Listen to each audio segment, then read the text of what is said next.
Hey everyone, Rob from Southgate Media Group here. Before we get started with this podcast, we have a quick message. If this is your first time checking out the show, we love that you found us and we really hope you enjoy it. What we have to say is for the subscribers. If you enjoy our shows, would you please donate to help keep these going?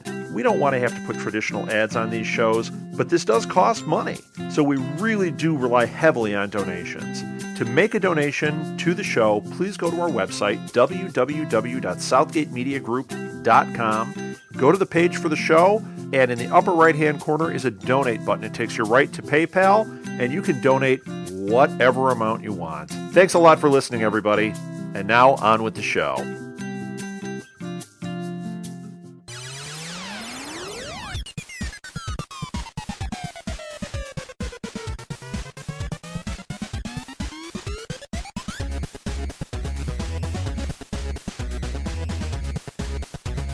Hello and welcome to another installment of SuperConnectivity with me, the charming Charlie Esser. Ooh. I've been charming before, but I'm going to be charming again because I feel charming today. And with me, as always, is... Oh, you're going to put me on the spot. The pilfering Phil Parrish. Ooh, pilfering. And what shall you pilfer? I don't know. Comic books. Marvel books, yes. Yes. No, don't steal comic books. Those creators need that money. Okay. Especially Stan Lee. That man, he's down to one mansion. Yes. Yes, well, you know, his wife likes to spend money. That's what he says, and that's why he became successful, because his wife could spend more than he could make, and he had to make more, and then she'd spend more. And it's a lovely tale of love and enjoyment. The Stan Lee story. There you go, Lifetime. The next original motion picture, the Stan Lee story. Tale of love over the decades. Okay, so welcome to Super Connectivity once again. So there's many things to talk about, Agent Carter and other items. But first thing I want to talk about, is I picked my first issue of the new Thor with the lovely female Thor. Well, we shouldn't call her well, I guess we can call her lovely. Thor's handsome. She's lovely. Mm-hmm. We don't want to diminish her by saying she's the lovely female Thor. Mm-hmm. But well, I mean, actually, who knows? She could have all sorts of things going on underneath that mask. So the new issue was your first issue?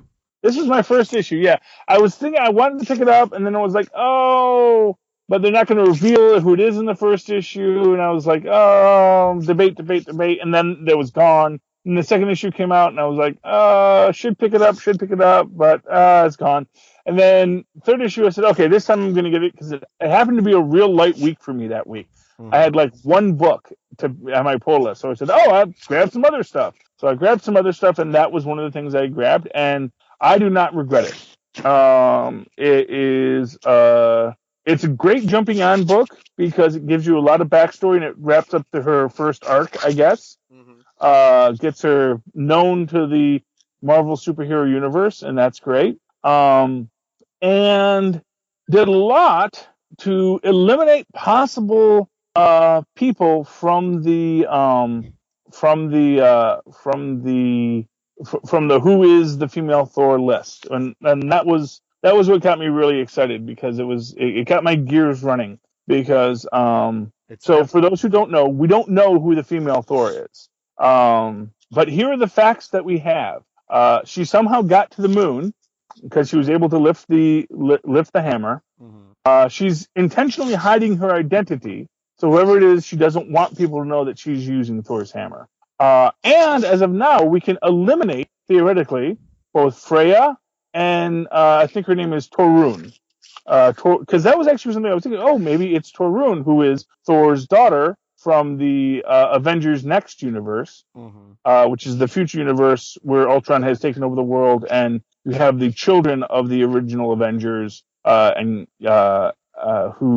have to defeat him, and in that you have Torunn, who is the daughter of Thor and Sif. But the point is that Thor, now she is in the current 616 because she came back with the other future Avengers in Avengers World. But so it was theoretical that she could have been it, but in order to make Thor realize that it's not Freya. She kisses him and, says, I guess that proves I'm not your mother. And one hopes the answer is no. See, I kiss like your daughter. That would not be appropriate for a family book. I have a suspect in mind. Mm-hmm. Do you want to know who? Well, I have a suspect in mind too. So, you tell me who you think yours is. Did you read the last Thor series, Thor: The God of Thunder? No, I did not. Okay, in the book, more towards the end, Thor was starting to develop a relationship with a female Shield agent. Mm. And I'm thinking it could be her, because, you saw the kiss she gave him in the last issue. Looks like there's feelings there. Plus, as a SHIELD agent, she would have access to vehicles that could get her to the moon. If she is an agent of SHIELD, she might not want her superiors to know she has the hammer. That's very good. And that fits nicely into everything we've gotten. Actually, I kind of like that a little better than my theory. My theory is that it is the Enchantress. Ooh. Because for those who read Loki's ongoing, and this is in Axis 2, I believe, Loki and Enchantress both got inverted, quote unquote, although their inversions were kind of odd because they still seemed like real jerks.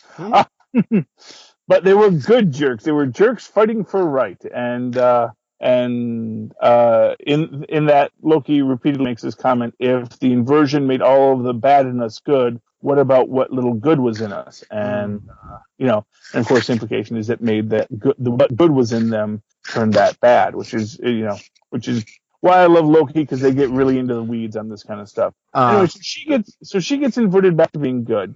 But when they get reverted back, the villains remember what happened, even though the heroes seem to have forgotten. So I'm wondering if was some kind of something that happened to the Enchantress, whom we haven't seen since the reversion, where she sort of realized that she had to be something different than she had been.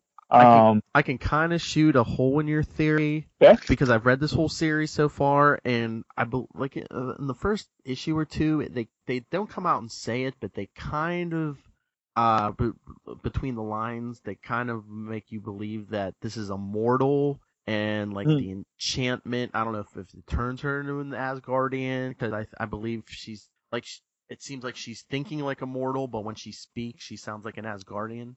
Yeah. So. Well, that's certainly speaking like an Asgardian, and even Thor doesn't speak like an Asgardian that much anymore, depending on the writer.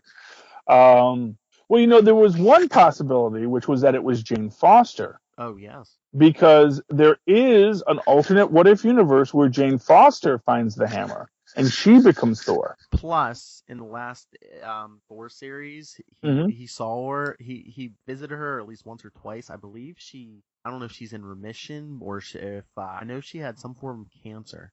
I believe I don't know if she was dying or if she was in remission, but yeah. Oh wow, I don't remember that. I mean, the getting to the hammer might also be, if it was Jane Foster, could be a life-saving thing too. But once again, how does Jane Foster get to the moon? Yeah, well, that is the difficult thing. Although you never know in the Marvel universe, because that's true. She may know people.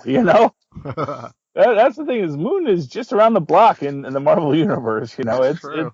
We beat the FF beat the Ruskies there, and now it's just right across the street. So. And I believe this new Thor is talking about how the hammer was like quote unquote calling to her. So could the hammer transported her? Oh. Yeah. And anything is possible. Well, the hammer can do a lot, and the hammer seems to work well for her, because Thor says that the hammer is flies for her like it never flew for him, which is, man, that's emasculating for Thor. Oh yeah, I have. Oh wow, the hammer never used to do that for me. I don't know.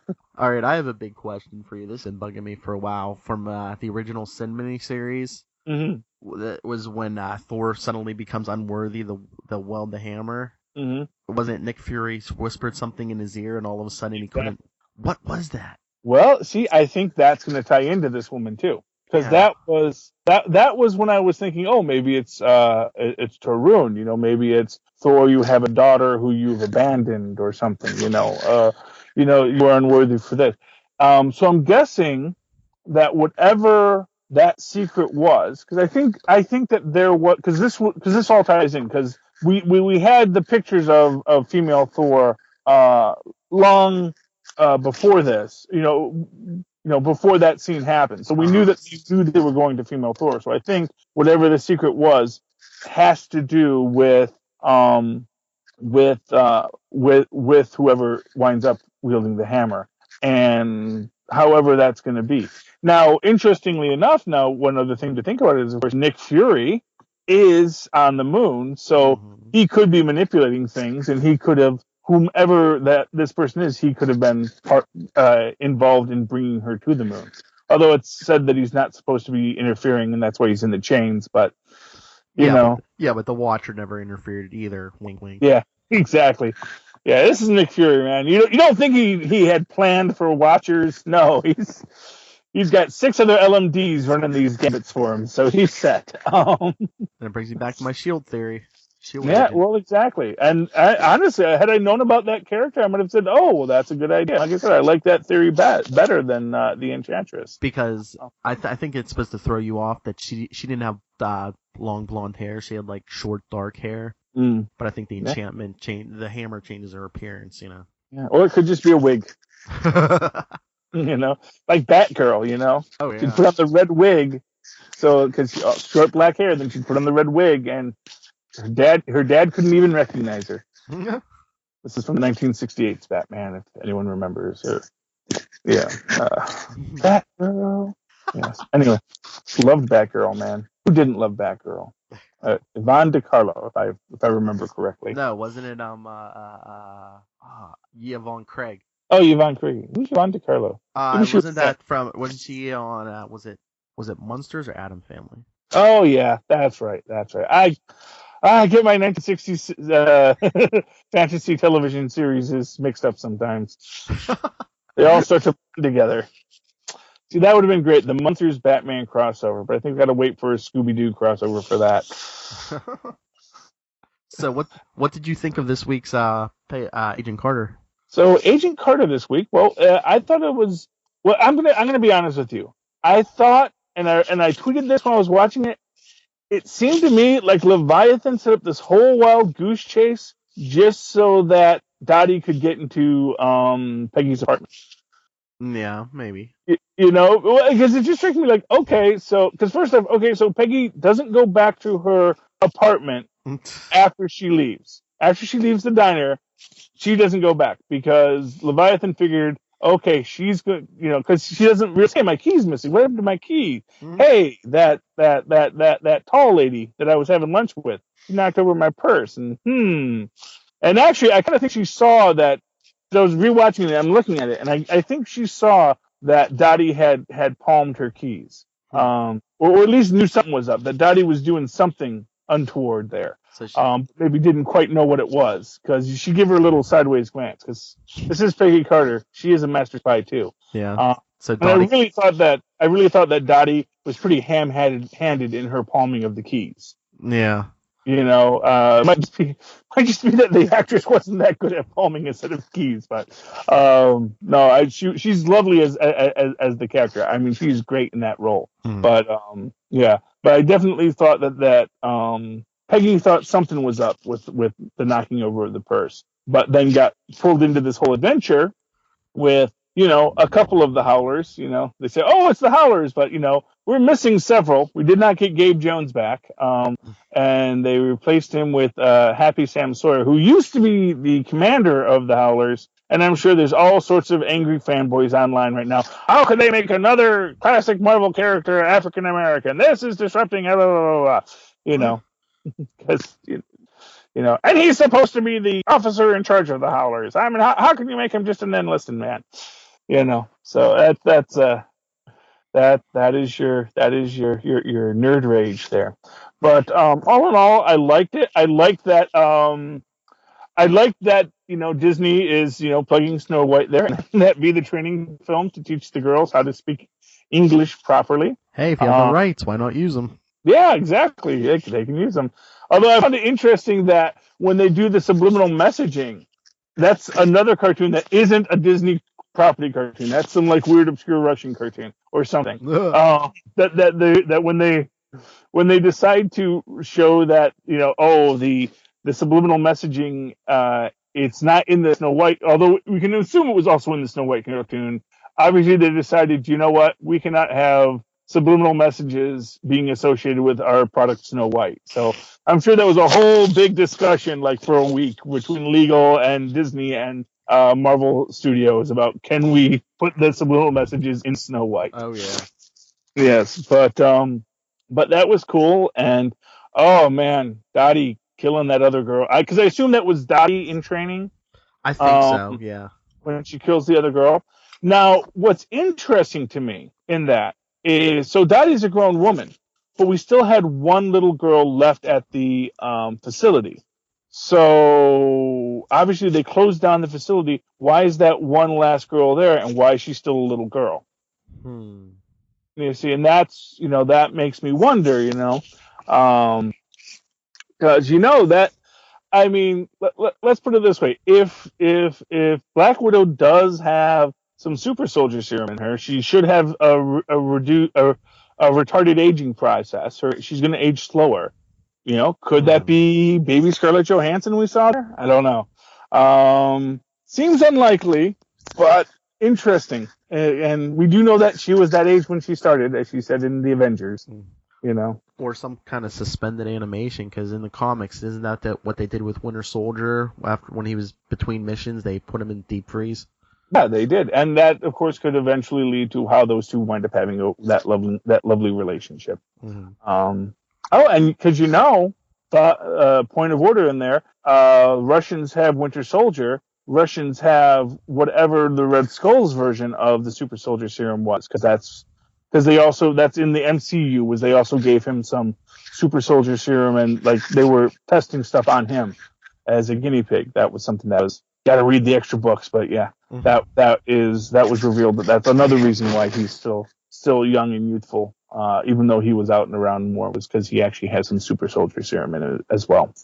So yeah, so it was great. It was interesting, but it makes me wonder what that was, because it was, I mean, yes, it's a trap, it's a setup, but for who and for why, I mean, that's the thing. They basically lost this scientist, but it also it seemed like they kind of abandoned this scientist. And it kind of seemed like they were luring, like I said, to me, it seemed like they lured Peggy away for what amounted to nothing. We got maybe Dr. Faustus's granddad here. Because, he's focused on my voice, very Faustus-y. So that could be the start of the Faustus method right there. So, but they send her, and they get this guy who they now bring into SSR, which again, paperclipping another bad guy scientist, well, in this case, a hypnotist psychologist, to bring him into the SSR. Is it any wonder that S.H.I.E.L.D. got infiltrated? They're so trusting in the 50s, the 40s here, It's like, oh, well, we freed you, so clearly you must now embrace our all-American way. It's like, maybe. We'll talk about that later, So, yes, but it just seemed to me like they didn't give up much. They set this trap, but it didn't even seem like it was that. I mean, well, I guess it was a pretty solid trap in the fact that there was all these army guys there. But then, what's with the little girl? And is the little girl really part of? I'm fascinated by this little girl. I hope we get more of this little girl. I want to find out what her story is, because I don't see why she's there. She's wearing the military coat. Was that a coat she pulled off of some guy she iced? Very interesting. And we never did get to find out why it's called a bowler hat. Yeah. That was extra frustrating. I'm going to have to go on Wikipedia later to find out why it's called a bowler hat. Surprised you haven't gone on yet. Yes. So that was Peggy Carter. Yeah, I mean, it was great. We got our little teaser for Daredevil there. Yes. I don't know, wasn't really impressed with that. I'm gonna be the one to break with Rank on that and said, oh, it's first off because I thought, oh, that costume that looks a lot like the costume he wore in Trial of the Incredible Hulk. which wasn't quite that bad. That was actually, but it was just a black thing, and he, Well, I and a heard, mask. And, yeah. Well, did you listen to the new Nuff Said episode? oh yeah. Yeah, I just listened to it this morning. They were saying, I think might have been Lil was saying he might have heard that Daredevil might get the red costume by like the end of the 12 episodes. Well, that's fine. Actually, I prefer the yellow and black. I always liked the yellow and black costume, but That's what Rob was saying. He said, give him the yellow one. Yes. Yeah, man. It's although there's he's a blind guy. another great what if when Spider-Man decides not to become a superhero, but just like he stops the burglar, so he never becomes a superhero, and he eventually hires Daredevil to be like he starts managing Daredevil as another act, and he makes it say, saying, "Come on, Daredevil, yellow and black. What is that? Are you colorblind?" And Daredevil thinks, "No, actually blind, but I'm not going to tell you that." And then he gives him the red costume, and that's a great what if And of course, in the end, he does learn that with great power comes great responsibility. Oh, and that reminds me, because they were talking about, because I was thinking about, our Infinite Spider Universe crossovers. It makes me, it makes me kind of, well, actually no, because the incursions are happening prior to the Spider Universe crossover, so never mind that. But this was the thing, because they say, oh, it's every Spider-Man ever. And you know what? There's one Spider-Man that they have missing from this. That's Spider-Boy from the Amalgam universe. Yeah. I haven't seen Spider-Boy in here yet. I wonder if they can't use him. Yeah. Well, officially, they're all supposed to be able to use the characters because they have joint rights, and so they can use the characters. Yeah, but do they both have to sign off on it? Yeah, I guess they just got to get like some kind of permit. I can't imagine them, DC saying, "No, you can't have Spider-Boy for your Spider-Man crossover," because we're just about it. Because I liked Spider-Boy. He was cool. He had tactile telekinesis that allowed him to stick to walls. Was because it was this Superboy clone thing, and like it wasn't a gun that shot webbing. Yeah, he had a gun that shot webbing, I believe, and Peter Parker was one of the scientists on the thing, and then it all explodes on him.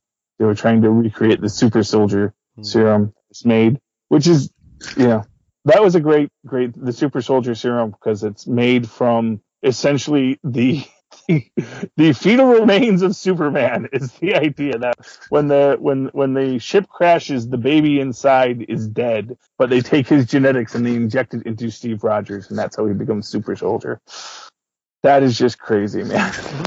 It's Amalgam. What do you want? It's I guess that would be if you were going to do the updated version, it would be the fetal stem cells of Superman, and that's what made Steve Rogers. Oh, Amalgam! I want to see more of Amalgam. I miss Amalgam. It was such a great universe, and it just doesn't get that much play. Yeah, see, Rob wants to get into the new universe. We need to get into the Amalgam universe. Oh yeah. Well, New Universe. That was I remember they were all talking about the New Universe, and New Universe is it's very much in the current Marvel line, because we have Starbrand and Night Mask are both in the Marvel line right now. Night Mask is Adam from the Ex Nihilos, and I forget the other guy. But basically the alien MacGuffin gods. Terraforming Mars. They create Adam, and that's Night Mask, and of course Starbrand is in the Avengers now. So very much this is all going to tie into the new universe in some way, and I'm sure that the new universe is the one universe we haven't seen yet. Like I said, it's either that the destruction of the new universe is the cause of this, or that the new universe is going to somehow be the resolution to it. And like I said, in many ways, with new universe characters being a part of this, and this all culminating in new Secret Wars, this is very much like the revenge of Jim Shooter at Marvel Comics right now. Because for those who don't know, Jim Shooter was the driving force behind the new universe, as well as Secret Wars. And the creators at the time were not happy with Jim Shooter, because Jim Shooter was a very big nerd. and wanted this really detailed consistency between all the books. And he was just, and basically the other creators felt that Jim Shooter was dictating way too much about what should and should not be in everybody's book and what characters could and could not do. And they really felt that he was, taking way too much creative control. But here we are again, and honestly, what it is, I think, to some extent, is that people that grew up in Jim Shooter's universe are now writing the books, and so they want to bring back all these things that they loved about Jim Shooter's universe, that connectivity and that historical understanding and that feeling of real time within the books, connecting them. I think that was very much what Jim Shooter wanted to have at Marvel, and I think that was very much his legacy at Marvel. And I think in many ways what we're seeing right now in this collapsing of the universe is that move towards that unified Shooterian vision of the Marvel universe. I don't know. That's my thought. What do you think? Yeah, I gotta agree with that. And we've got the Beyonders, so now we just got to get the Beyonder in the mix, along with Molecule Man. And can I just say this? I want Molecule Man and Volcana to get back together. I know they had their problems, but you know what? They were so happy in Secret Wars 2 when they were together. Mm-hmm. And I just feel that if Owen and I'm forgetting Volcana's real name now, but if Molecule Man and Marsha, thank you. If Owen and Marsha can just get back together again, and just be a happy couple, maybe raise a family, maybe not. Not every couple has to have kids. Not every couple has to get married. But I just felt they were so happy for that little while there, and living in that little domestic life as Marsha and the Molecule Man. Honestly, that's your next book, Marvel. Marsha and the Molecule Man. It's just two unbelievably powerful people that are just living a quiet suburban life in Colorado. Sitcom coming to Netflix. Yeah, Marsha and the Molecule Man. Oh. Well, I think that's a good amount of connections for one night. What do you think, Phil? Oh, yeah. Okay, so this has been SuperConnectivity. And you can listen to us again, or I'm sure you already have listened to us on the all-new Marvel Comics Roundup, which airs earlier in the week, I believe. This is our first time doing both shows together, so I'm not quite sure where they're going to get placed, but I believe that's what I was told. Yes. So definitely listen to the all-new Marvel Comics Roundup. Listen to SuperConnectivity, which you just did. Listen to Enough Said, and listen to Beyond the Bat. And what else? I'm also on Flash Arrow Power Hour, and I'm also doing a DC Comics review along with the Marvel one. Ooh, that should be fun. Oh, and one more thing I had to mention before we close out. Bringing back Howard the Duck. That looks cool. Howard the Duck's getting a new series, so I'm very excited about that. Also, I'm very excited about the new A-Force, which is the all-female Avengers that looks to be possibly led by She-Hulk. Yes. Very excited about that. So, but that's all. Those are just teasers. So we'll probably talk about those next week because we'll connect more with those. And follow me on Twitter at Charlie Esser, and email me at superconnectivityblog@gmail.com, and like me on Facebook. I'm Charlie Esser. And Phil, where are you? I'm on Twitter at NightwingPDP, and you can email me at nightwingpdp@gmail.com. Okay, and I think that's everything. And I have been the charming Charlie Esser. And I've been the pilfering Phil Parrish. And we will connect with you again next week. Thanks for listening.